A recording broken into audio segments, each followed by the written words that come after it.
what a crazy week in wrestling we had, and I've got a lot to talk about. We had the Royal Rumble, we had Raw, we had the UK Impact, and I watched all three of those shows, so might as well just jump into this. Starting with the Rumble, and I have to be perfectly honest here, I was not a huge fan of this show. I think the comment I made after it was over was that it was a very empty show. I really felt like not a whole lot happened. Angles weren't advanced, or there were no resolutions, and I didn't think the matches were that great either, so it really wasn't that satisfactory on a whole lot of levels. Yeah, the cage match opened up the show, which was alright. Nothing really happened, and Henry was hurt, so he didn't do anything. So it was kind of, okay. You got the Divas match. That's a piss break, although I will give Kelly credit for diving off the ring like that. That's that definitely far, going beyond whatever expectations I have of her, so I'll give her credit for that. Then we had Cena and Kane. The match ended in a double countout, and they just did the same thing that they did on Raw the week before, where Kane beats up Ryder, and Ryder gets stretchered out of the building, which, whenever you do an injury angle, you only need to injure the guy once. You don't need to beat his ass every single week and have him taken out on a stretcher every single week. It gets a little repetitive. It takes away the importance of what was supposed to be the big injury. Like, if you just choke slam him through the stage, that'll stand out a lot more than just having him stretchered out and, Eve kind of crying, once a week, Yeah, at this point, I mean, dude, Ryder's going to be there next week, and Kane's going to put him on a stretcher. That's, it's the weekly tradition now.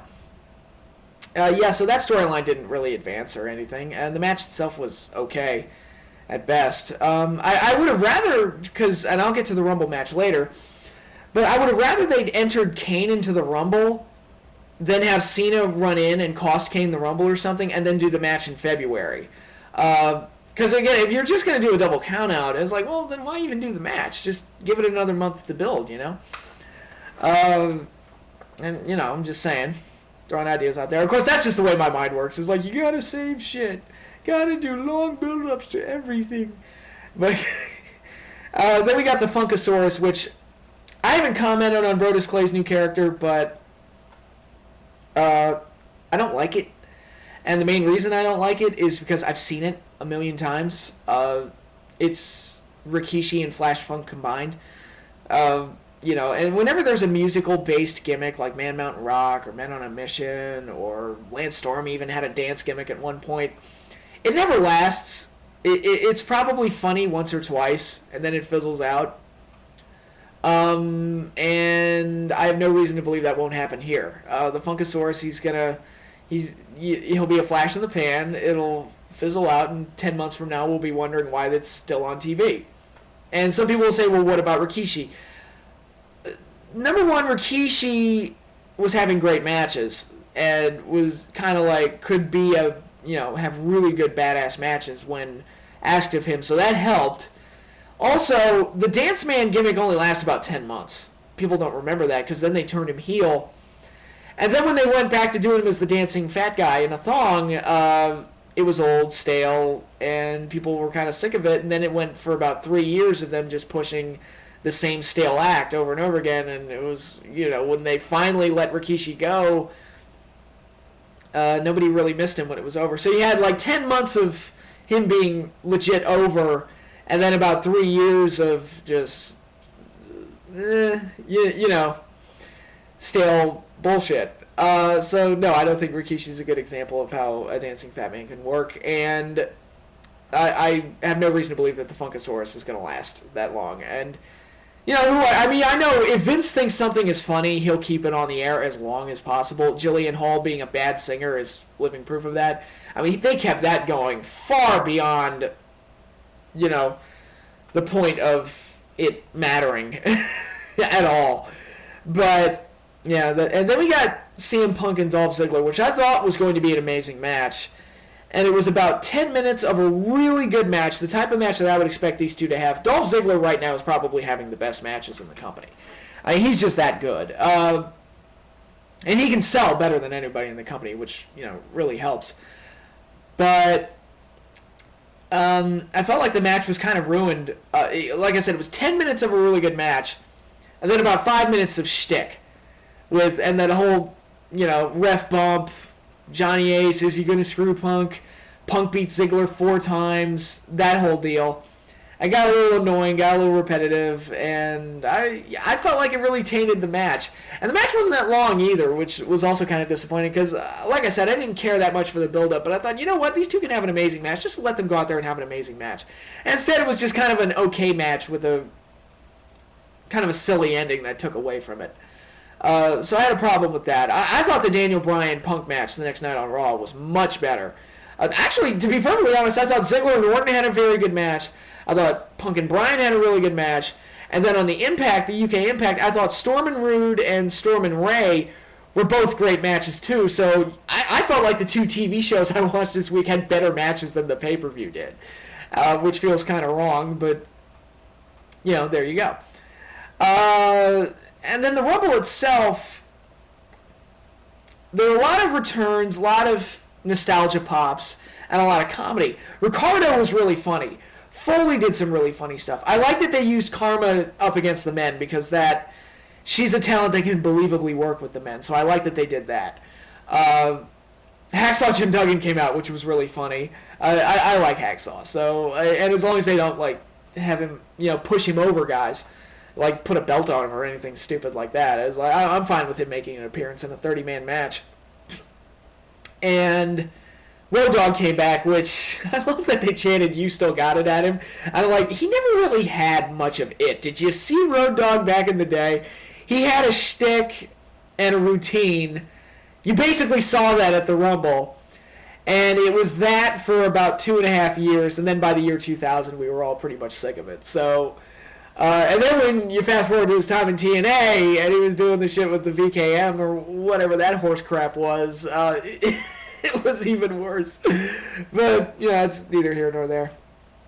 Other than that, though, I feel like and there are exceptions, but I feel like if they hadn't brought those guys in and done those comedy bits, we'd probably have nothing to talk about as far as the Rumble go, because it felt like nothing of substance really happened. The Orton-Barrett feud was really glossed over, and Barrett just got tossed out. It was like, well, I'm glad you built that feud up and then did very little with it. Truth and Miz, kind of the same thing, which I thought it was hilarious that Miz and R-Truth had a match to determine the loser gets the number 1 spot, and then R-Truth just drew number 3 anyway. I was like, wow, luck of the draw, I guess. That kind of sucks for him. What were some other things they did?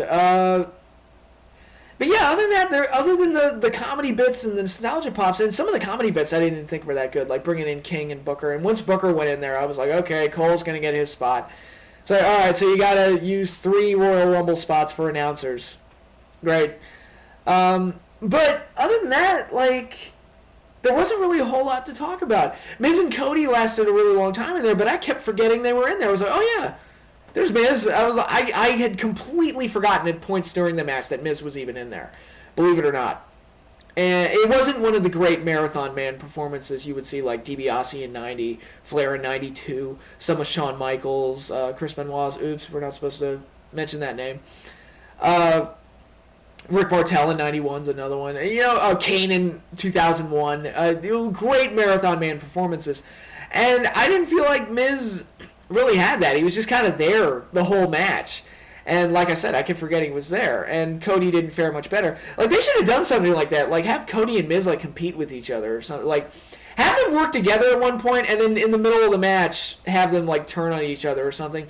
But the way they did it was just kind of, oh, Big Show throws them out, and that's it. Okay, that happened. And then you look at a lot of the current guys they brought in, they didn't really do much of substance, and a lot of those guys aren't worth much based on the way WWE's promoted them. When did Hunico get a sidekick? I didn't even know that, when did that happen? Epico and Primo were tag champions. When did that happen? Ezekiel Jackson still has a job. I didn't know that. Justin Gabriel. He matters. Yeah, right. The Usos, who the hell are they? I mean, there was a lot of that going on, and like I said, that happened last year, but that was a 40-man match. This was a 30-man match, and there was at least a third of the guys in there that I either just didn't care about, I didn't know still had jobs. Just it really exposed the roster a little bit, I think. And then you had like another third dedicated to comedy and nostalgia, so it was really. Not one of the more star-studded Rumbles. I honestly felt like the Royal Rumble winner hadn't really gotten in there until Jericho and Orton were in there. So once they were in there, I was like, okay, our Rumble winner is going to be one of those two, which I'll get. I'll get to Sheamus in a little bit. But the one thing from this Rumble that really stood out that wasn't either a comedy bit or a nostalgia pop was Kofi Kingston's fucking amazing walking handstands. Like, okay, that's what the Royal Rumble. That's the kind of things the Royal Rumble should do. It's like it plays within the rules of a unique match and displays great athleticism. That was awesome. And those are the kind of things that I like to think about with the Royal Rumble. But there were no real great Rumble moments outside of, again, like, nostalgia pops, but that's about it. Like, I'm thinking, okay, what about moments like, when I think of the great Royal Rumble moments, I think of Hogan and Warrior having a stare down at 90, which... I remember watching it as a kid and I almost shit my pants. I was like, what the fuck? Ric Flair's performance in 92. Brett and Luger having the double ending in 94. Actually, Brett limping out there in 94 after he had gotten injured earlier in the night. I thought that was a great Rumble moment. And there were a bunch of others, and I just didn't feel like this Rumble really provided that. And I don't know. I just thought that was disappointing. Even, Randy Orton, who was in his hometown, and I thought he would get more to do because he was obviously very over. He just got tossed out. It was just kind of like, oh, okay, bye. And I felt like it should have come down to him and Jericho. And yes, I do disagree that Sheamus... I disagree with the decision to have Sheamus win this match because... it's just so lackluster, especially since the week before on Raw, Jericho said, and to me it kind of sold the Rumble, this Sunday will be the end of the world as you know it. What does Jericho mean by that? What's going to happen? What's Jericho going to do? And even after Jericho lost, I waited for something to happen. And nothing came of it. It was just kind of... it was like, oh, Sheamus just won? That's it? And it's probably going to be Sheamus and Daniel Bryan at Mania, which is going to be the secondary title match, and that match is going to play, both title matches are going to play second fiddle to Rock and Cena and Triple H and Undertaker 3.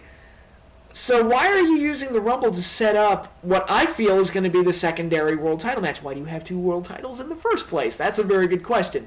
But one problem at a time. I just feel like you're using the Rumble. You do what you did last year. Like, I wouldn't be surprised if Daniel Bryan versus Sheamus was the opening match next year. Or, at WrestleMania. Because that's what they did last year with Alberto Del Rio. They had him win the Rumble, built him up horribly, and then his title match was the opening match. I'm like, if this were the Intercontinental title, I wouldn't have a problem with it. But, it's supposed to be a world title. Why are you wasting the Rumble on... And again, I'm not knocking Daniel Bryan or Sheamus. I think they're very talented guys, but there's a lot of stuff there that'll be working against them, in that aspect. And I just kind of feel like, Punk and Jericho is going to be the bigger match. We know it's coming, especially after Raw this week. Why not take the Rumble, have Jericho win, and then close the show with some kind of a stare down between the two where Jericho calls out Punk? Or... something. I mean, just something. I don't know.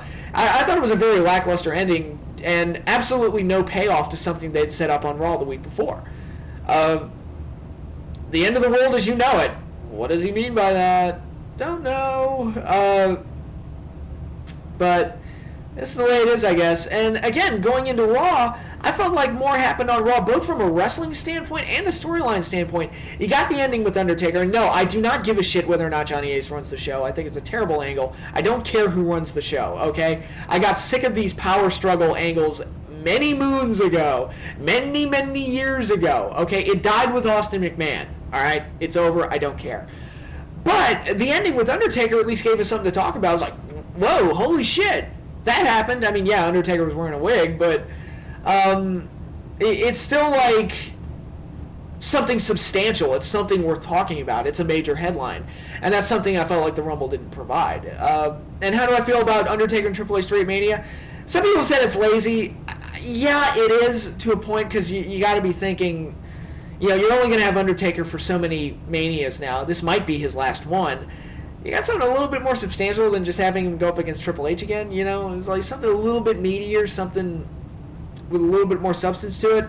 But I think they can have a really good match. And to be honest, at this point, I fear that, whenever you put a young guy up against Triple H or Undertaker, I fear that they're going to get buried. So it's like, you know what? Have them work with each other, and there'll be no problems. Let them just do their own thing and just keep them away from guys like Punk and Ziggler and Daniel Bryan and the guys like that. Don't even let them go near them. So there's that. And I think they can have a really good match. Taker's had a year, so year's worth of rest. So we'll see how that goes. But yeah, I just felt like the Rumble was so weak in comparison to the two televised shows, and I thought that was pretty striking. Better match. I can't speak highly enough about the Punk Daniel Bryan match. That was a fantastic match. Ziggler and Orton, great match. And then, like I said, on Impact, you had the two matches with James Storm, which were great, and I thought they did a really good job of putting over Storm as their top babyface. I mean, yeah, they blew off. They gave away Rude and Storm in a singles match, and I wouldn't have done that because, again, I preach that kind of stuff. But Rude still won through cheap fashions. It wasn't a title match, and at the end of the show, Storm got the one up on them, so he came off looking good at the end. So there's still something to work with there to build up towards an eventual pay-per-view match between the two. So there's that, and no, I don't give a shit about Garrett Bischoff, no Hulk Hogan angle. That was stupid. It was really like the only part of the show I didn't like. But there was some good stuff there too. Like I thought the Knockouts had a good match. I thought the X Division match was pretty good. Although I'm scared to death for Mark Haskins, the poor dude. He had a Lesnar-like landing there. That was wasn't quite as bad as the Lesnar landing, but it was. I've heard he's okay, which is good to hear. And yeah, it was just a good, solid show with some really good matches. Raw was overall a good, solid show with some very good matches. So it just struck me as strange that the two television shows were I felt, far superior to the pay-per-view. And it almost makes me wonder, it's like, why should I pay money for this? And of course, again, going back to the TNA UK show, having it in the UK, having it in that venue really made TNA look a lot better than they do when they're in the Impact Zone. I mean, they look like second rate when they're in the Impact Zone. They looked, it almost had a live Monday Night Raw vibe to it, the way that show was presented. And TNA should definitely go on the road more, because that's, it just adds such a different atmosphere and, emotion whenever they do. But yeah, two solid TV shows and a very lackluster pay-per-view. That's just very weird indeed. But that's all the wrestling discussion I have for the week. I'll see you all next week, and I might be in a really good mood next week, or I might be in a really, really bad mood next week. But I'll get to that part of the video right now. Super Bowl weekend. Super Bowl Sunday is coming up. I'm going to talk some football. If you don't want to hear me talk football, turn the video off right now. Wrestling discussion's done. It's time to talk football. And I'm very excited for the Super Bowl. I'm excited for the Super Bowl every year because it is, it's the big finale to the NFL season, and football is my favorite sport. So it's something I get sucked into every year, no matter who's playing it. But when my team is playing, there's no better feeling in the world. It just creates so many emotions and so many good feelings, and it's so much fun to get caught up in the buildup of everything. It's great, and it's very intriguing that it ended, it's Giants and Patriots too, Electric Boogaloo, rematch from 4 years ago. And my Giants, I'm so proud of them as a team to get to this point. In a season where I had very low expectations for them because A, I thought the Eagles were going to be really good, they weren't. And B, we lost Steve Smith, we lost Kevin Boss, and I thought, Giants are going to have a hard time, building a team. But to me, it's just fitting that a year that began with Eli Manning being mocked for saying that he's an elite quarterback, which I don't know how you answer that question if somebody asks it to you. And Eli catches shit for not showing a lot of confidence anyway. So when he does and says, yes, I'm an elite quarterback, people make fun of him for it and it makes headlines. So, whatever. But I do think it's fitting that for the year to start off like that, and then Eli basically carried the team throughout most of the regular season. I mean, our running game didn't look good at all through the early parts of the season. Our defense was downright awful at points. And really the only good thing we had was Eli and his fourth quarter heroics. And Eli played great for most of the season. Threw for almost 5,000 yards, broke the record for most fourth quarter TDs by a quarterback. I mean, he's been outstanding. He's had his best season, no doubt. And without him playing as well as he did, we would not have even made it to the NFC East Championship, much less the playoffs or anything else. Of course, we're also fortunate the NFC East kind of turned out the division kind of sucked. But the Eagles didn't live up to expectations, and the Cowboys shot themselves in the foot every week. So that certainly helped. But Eli, even through the 4-game losing stretch, Eli was able to keep us in a lot of games.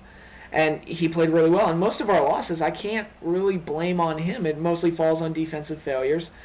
And then when we got to December and everybody started getting healthy, our defense started playing a lot better.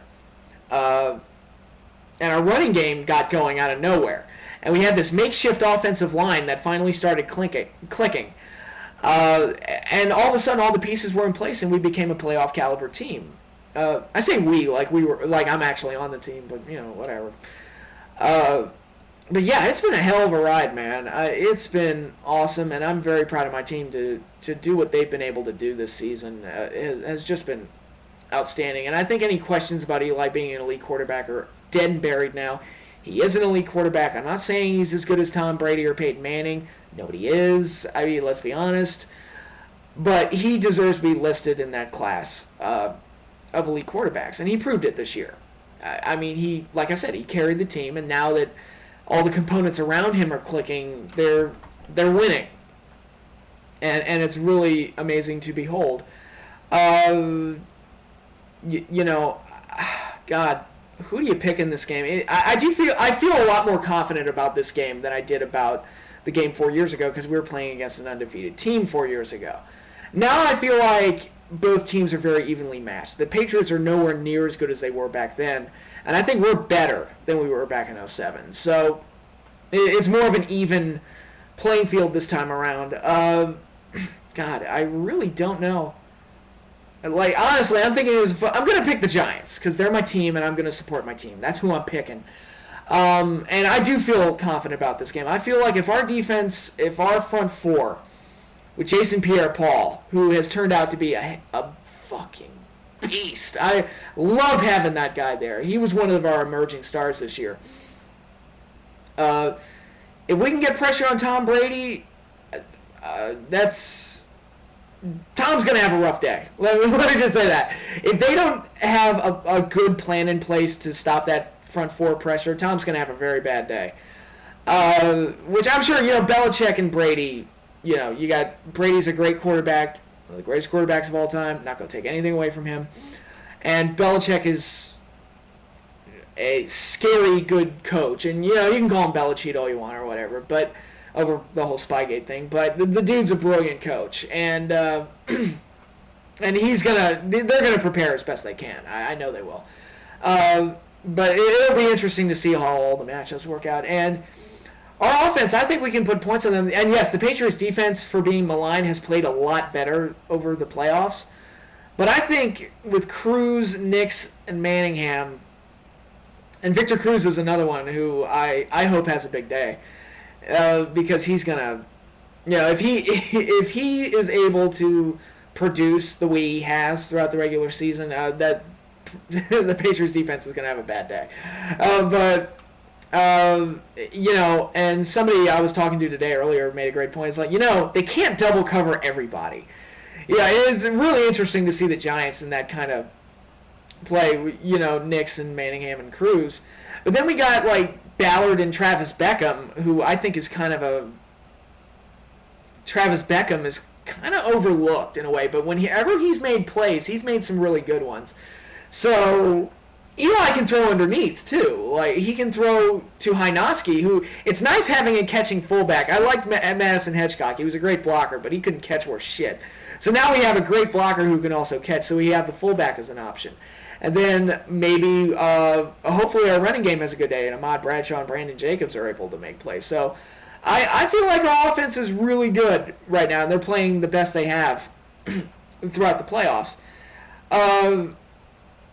It'll be interesting to see how it all goes. I feel good about this Giants team. I feel like we can win a 4th Lombardi trophy. I feel blessed as a fan just to make it back to the Super Bowl. And just to have my team make it back to the Super Bowl twice in less than 5 years, because these don't come often. You got 32 teams in the league, and only 2 can play in the Super Bowl, and only 1 can win it. So the odds of getting multiple Super Bowls in more than 1 in 5 years is pretty remarkable, and I'm so proud of my team for making it here. I mean, this is just amazing. These don't come every day, and It's great. There's some team like I would kill to have 2 Super Bowls every 5 years. I think that's a pretty sweet deal. Some teams would kill to have it once a decade, or just once at all. For the ones that haven't made it. So it's really a lot of fun. I'm gonna have a lot of fun. I'm gonna root for my team. Hope they win. I think they can win. I'm gonna pick them to win. And it'll be great to see how it all turns out. I expect a great game. I think it's going to be a close game because I think both teams are very evenly matched. Tom Brady managing an offense gives, he's Tom Brady. What more can you say? And Gronk's injury doesn't, I haven't really put too much stock into it. The dude's going to play, and I knew that 2 weeks ago when he got hurt. When he went back into the Ravens game, I was like, he's going to play. I mean, that's, it's too big of a game, and he's too important to that offense. And you got Belichick as the coach. I mean, he's going to come up with a game plan. I mean, he came up with the game plan to beat the Buffalo Bills. He was our defensive coordinator back in Super Bowl 25. So, again, I expect a very close game here. It might come down to the wire just like it did 4 years ago. And here's hoping for the Big Blue to bring home another Lombardi trophy. And it would be great. It would be outstanding, and I would love it. And it would make me one very happy football fan. I've got my favorite Giants hat. This is the first thing I bought after the Giants won the Super Bowl 4 years ago, and it's a really nice looking hat. I think it's like, man, this shit looks awesome.